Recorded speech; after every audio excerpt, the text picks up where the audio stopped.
les éliminatoires de la Coupe du Monde. 2026 pour la zone Afrique reprennent en mars pour la 5e et la 6e journée, marquant ainsi une période cruciale pour les équipes en lice. Pour la Côte d'Ivoire, cette trêve internationale s'annonce particulièrement compliquée, surtout pour le sélectionneur Emers Faé, confronté à une situation délicate avec plusieurs joueurs clés blessés.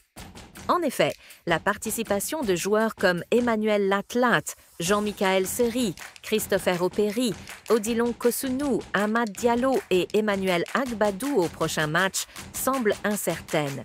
Ces absences potentielles posent un véritable défi pour Faé, qui doit composer une équipe compétitive malgré ses forfaits, en faisant preuve d'ingéniosité pour trouver des solutions et assurer la cohésion de l'équipe. La Côte d'Ivoire, connue pour son riche palmarès en football, se retrouve à un tournant décisif de ses qualifications. Les éléphants, avec leur histoire de victoire et de talent, visent non seulement la qualification pour la Coupe du Monde, mais aussi à réaffirmer leur stature sur la scène internationale. Cependant, les blessures de joueurs clés peuvent compromettre ces ambitions. Emmanuel Latlat, connu pour sa capacité à perforer les défenses adverses, Jean-Michaël Seri, le maestro du milieu de terrain, Christopher Opéry et Odilon Kosunu, pilier défensif, Amad Diallo, la jeune pépite offensive, et Emmanuel Agbadou. Tous ces joueurs forment le cœur de l'équipe et leur absence pourrait influencer significativement la performance de l'équipe.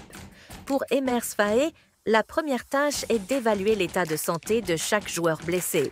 Cela inclut non seulement de suivre leur progression dans la guérison, mais aussi de juger si leur retour précipité pourrait entraîner des risques supplémentaires pour leur carrière à long terme. Faé doit naviguer entre la pression de résultats immédiats et la santé à long terme de son équipe. Cette situation le pousse à explorer plusieurs stratégies. D'abord, il doit réévaluer les options dans son escadron actuel.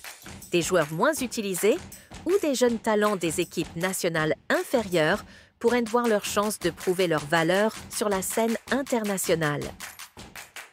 La stratégie de Faé pourrait inclure une rotation plus fréquente des joueurs, permettant ainsi à de nouveaux talents de s'exprimer tout en préservant l'énergie de l'équipe principale pour les moments décisifs des matchs.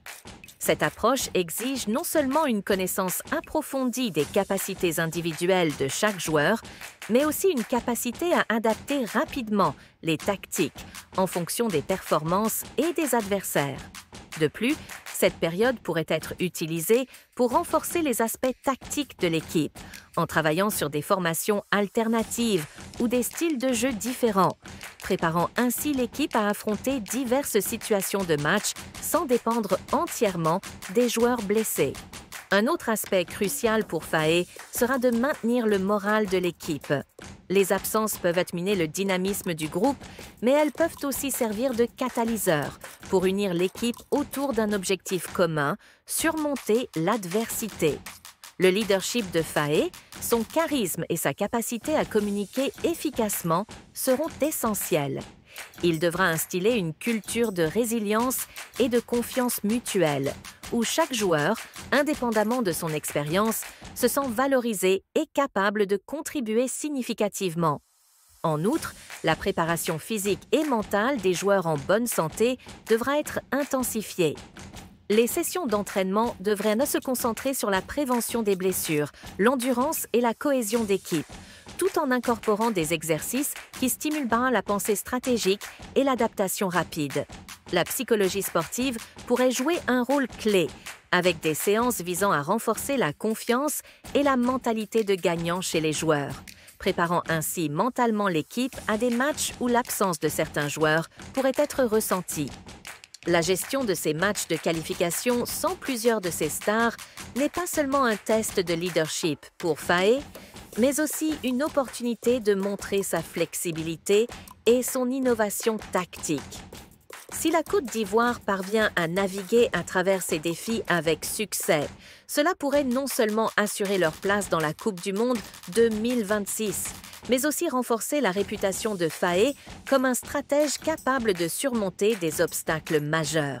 Cependant, chaque match sera un test de ce que cette équipe peut réaliser avec ou sans ses stars, et Faé est à la croisée des chemins, où chaque décision pourrait façonner l'avenir du football ivoirien.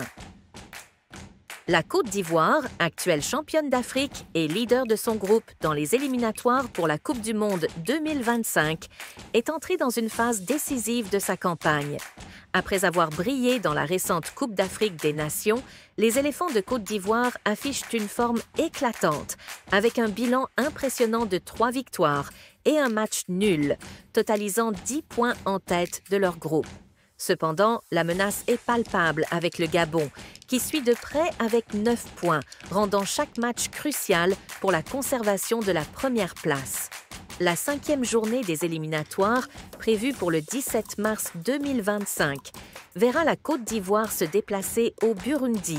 Ce match est loin d'être une simple formalité pour les Ivoiriens. Bien qu'ils soient favoris sur le papier, le football africain est connu pour ses surprises et chaque match en dehors de ses frontières présente ses défis.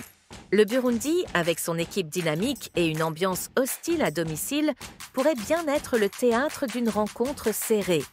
Les Ivoiriens devront non seulement s'appuyer sur leur technique et leur expérience, mais aussi sur une bonne gestion de la pression et une adaptation rapide aux conditions de jeu locales pour s'assurer de ne pas perdre des points précieux. Ce déplacement au Burundi est d'autant plus important que la Côte d'Ivoire devra ensuite accueillir la Gambie pour la 6e journée des éliminatoires, le 24 mars 2025. Jouer à domicile est généralement un avantage et les éléphants compteront sur le soutien fervent de leurs fans pour continuer leur série positive. La Gambie, malgré une performance moins régulière dans cette campagne, reste une équipe capable de surprendre, surtout si elle sent la possibilité de perturber les plans des champions en titre. Cet affrontement sera une occasion pour la Côte d'Ivoire de non seulement asseoir son leadership dans le groupe, mais aussi de montrer au monde qu'elle est prête à défendre son titre continental sur la scène mondiale. La stratégie pour ces 2 matchs sera cruciale. Pour le match contre le Burundi, une approche prudente mais offensive sera nécessaire, visant à sécuriser les points tout en minimisant les risques. Contre la Gambie, il s'agira de capitaliser sur l'énergie du public pour imposer un jeu rapide et décisif, tout en étant vigilant contre les contre-attaques gambiens. Le staff technique, sous la direction de l'entraîneur, devra composer avec les éventuelles blessures et suspensions, mais aussi gérer la rotation des joueurs pour maintenir la fraîcheur physique et mentale de l'équipe. Les joueurs clés comme le gardien, les défenseurs centraux, les milieux de terrain créatifs et les attaquants prolifiques devront être à leur meilleur niveau